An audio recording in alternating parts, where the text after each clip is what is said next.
So two candidates are vying to succeed Mayor Darrell Steinberg, who decided not to run for a third term. The first, Dr. Flowjon Cofer, an epidemiologist and policy director who garnered the most votes in the March primary. The next candidate, California Assemblymember Kevin McCarty, who placed second in that primary. So we spoke to Assemblymember McCarty last week. Tonight, you are going to hear in just a couple of minutes from Dr. Cofer. So here's a little bit about Dr. Cofer. She has long been active in Sacramento politics as a progressive organizer. She is a former senior director of policy for the nonprofit Public Health Advocates. Dr. Cofer was also the chair of Sacramento's Measure U Community Advisory Committee between 2019 and 2022. Also, if elected, she would become the first Black woman to serve as mayor of the city of Sacramento. And Dr. Cofer joins us now live here on Fox 40. Dr. Cofer, thanks for being with us. Did we get everything on the resume? Yes, did we hit all the points? Thank you so much. Okay, thanks for joining us. Last time we spoke, it was back in February, I believe the 24th, right before the primary election. So now we're down to two candidates. Make the pitch to voters. Why should they pick you as the next mayor of Sacramento? You know, Sacramento is a wonderful place to live, and I think we all enjoy living here between the events and the food and just the wonderful people in our tight-knit neighborhoods. It's absolutely fantastic. And also we have some major challenges. And Sacramento deserves to have leadership that listens to us, that respects us, that partners with us, and that has a vision for the future. And I am the candidate for mayor who has executive leadership experience to be able to fill some of the holes that have not been filled in our leadership over the last 8 to 16 years. I am coming with the ability to be able to work with diverse coalitions of people across the political spectrum to be able to come up with solutions. And so that's what Sacramento needs right now, is the ability to really work together to be able to solve our problems and to have a clear vision that every single person who works for and in the city of Sacramento can be a part of. So I want to get down to specifics here. We'll cover some of the issues, but what is something fixable that you can promise the folks of Sacramento who are watching this interview right now that you can address that will make their lives better?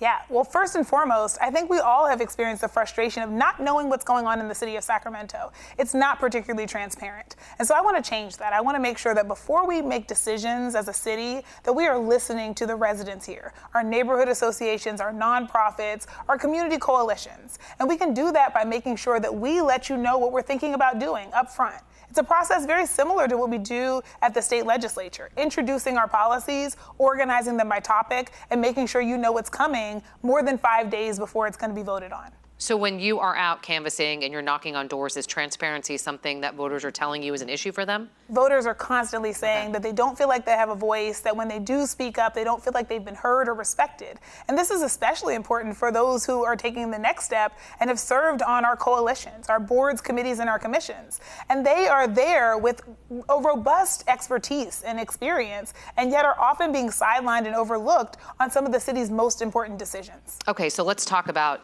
issues the city is facing specifically, and we're going to start with homelessness because, as you know, it is the issue. Polling shows it. We talked about it. I know you hear about it when you're out talking to voters as well. I went back and looked at our conversation in February, and when I asked you about this, you said, quote, "We can't keep doing what doesn't work."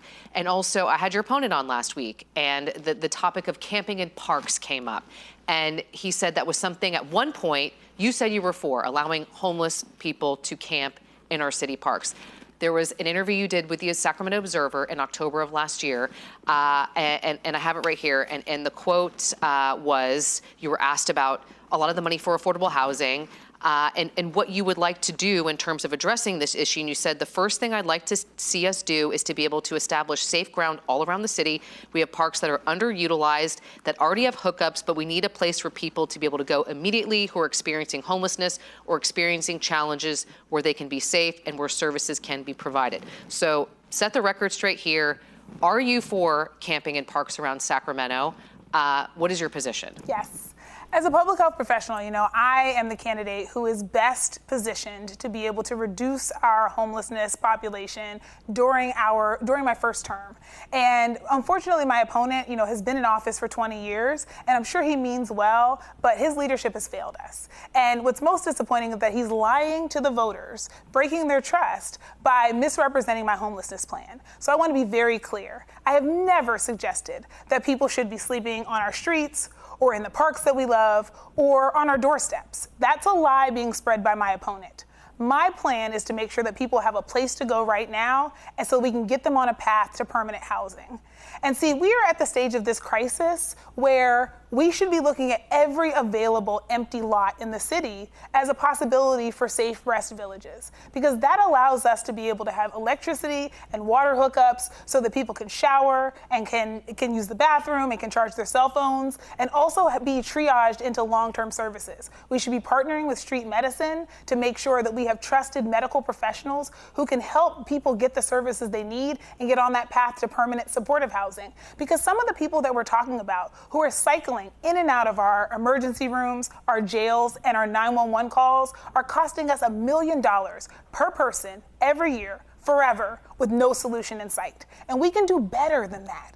We can actually make sure that people get into the housing that they need and also have the supports, because some have complex needs and are not going to be able to live fully independently. And then we also can work on making sure that people aren't losing their housing. Seniors are the fastest growing population of people losing their housing. And so we want to make sure that they're not losing their housing because of affordability, and also that we have affordable options for every income level, attainable options, so that people in Sacramento can have the prosperity and the stability and the affordability that they all deserve. So I just want to be clear on this, just so there's no questions, because I went back and looked at our conversation, and you said this to me when I asked about it: I'm not in favor of moving people until we can give a clear example of where you can go. So if there are individuals who are unhoused, who are camping in parks, do you support them being moved out of that area?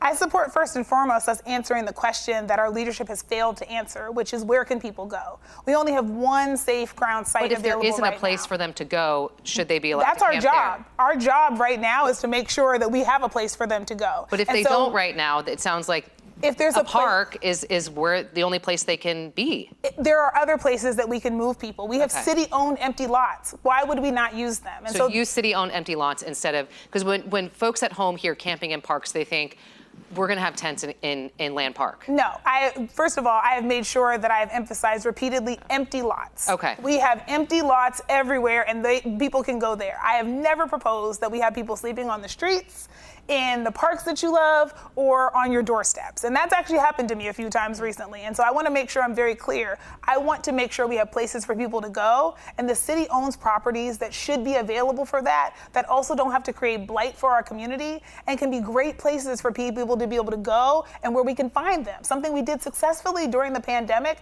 to make sure that when we wanted to provide care, we could still find people. It's inefficient if we can't find them when they reach the top of a service list because they've been swept away to nowhere.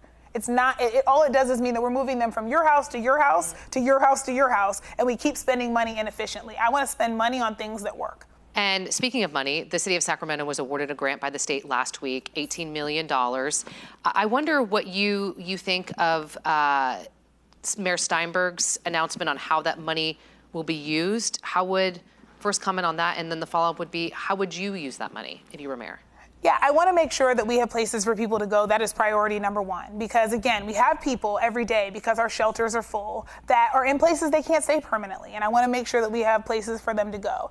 Roseville Road is open right now, but there isn't electricity and water hookups for people. It's 100 degrees outside in October, and soon we'll be at the other end of the weather spectrum. And we don't want people to be staying in a place that's not safe, especially when, again, some of the people living there have complex medical needs. They should not be in a hot box. So I want to make sure that we're spending the dollars to make sure that we have humane places for people to go where they can be safe and have their needs met and be triaged ultimately into permanent supportive housing. We have through Medi-Cal, the CalAIM program that offers down payment assistance as well as enhanced case management, so we can make sure that people are well cared for and have the ongoing support that they need. And that's the connectivity that we need to make sure we prioritize. The city's budget won't be able to pay for everything, but we should be a good partner, and we should have a vision and a plan for how we're going to address this. You mentioned the budget, perfect segue. We're dealing with the deficit in the city of Sacramento. So how would a Mayor Cofer deal with that? Should any departments expect any cuts to services? First and foremost, before we even have a conversation about cuts, we need to go back to January 2019. because the city of Sacramento paid a consultant, Management Partners, for recommendations to be able to make sure we didn't have to do any layoffs for staff, but that we could save dollars. They were looking at what are our revenue forecasts and what are our cost obligations, and how can we make sure that we are able to operate efficiently so we don't end up in the situation we're in right now. And I'm sad that our leadership failed us by not implementing enough of those so we could have avoided this current budget crisis. And so I want to look at our $1.7 billion budget, 700 million or so of which is our general fund. And I want to see what we can do to operate more efficiently without having to actually cut lay anybody off or cut services to our community. And that's going to be my number one priority. The second priority is how do we boost revenue to make sure that we're able to make sure we have more money coming in over time and that we're spending it wisely.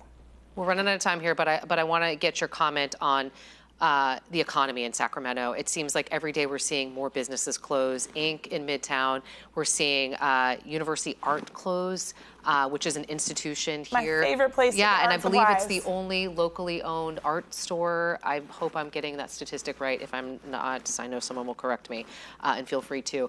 But it seems like, you know, and the pandemic had a lot to do with that. We don't have a lot of the state workers back in Sacramento. But what is something specific that you want to do to help businesses thrive, and any new ideas you have to help give the center core of the city an economic boost?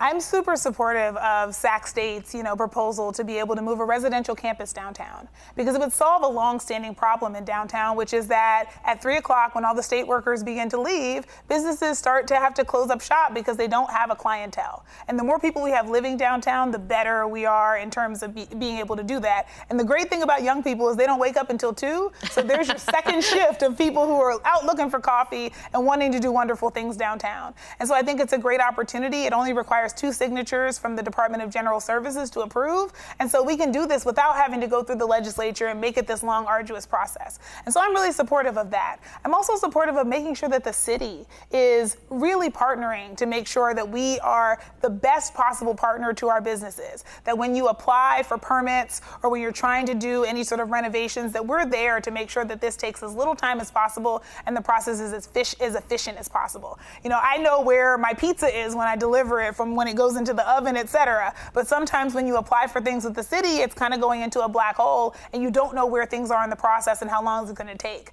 And we have to change that if we want to be able to operate efficiently so our businesses aren't losing money. We should be a supportive environment for our businesses, making sure that we have opportunities and events and things that can really make sure that there are people in front of them. I've heard from Downtown Partnership that people like to come downtown more for entertainment than for work. Mm-hmm. So let's make that a place that people can come for entertainment. Let's make sure that we're having pop-ups in some of the vacant storefronts so that people can still come downtown even when we're looking for a permanent location for some of the people to come into those storefronts, that we have something there so that it doesn't feel like a ghost town, and so that we're keeping the energy going downtown and really making sure that it's a place that people are prospecting and wanting to come and move their businesses and grow the businesses that exist throughout Sacramento. Dr. Philogene Cofer, so much to cover with you. We didn't even get into your commitment to, at the end of your first term, to have no homeless youth on the streets. But hopefully we will have a second conversation. It was 28 days left to go until Election Day, and you are very busy. So we appreciate you giving us some time, and we may potentially be able to talk to you before Election Day. But if not, we'll see you on Election Day. And have me back anytime. Appreciate it. And stay safe out there, and good luck out there campaigning. I know you're busy. Appreciate it. Thank you.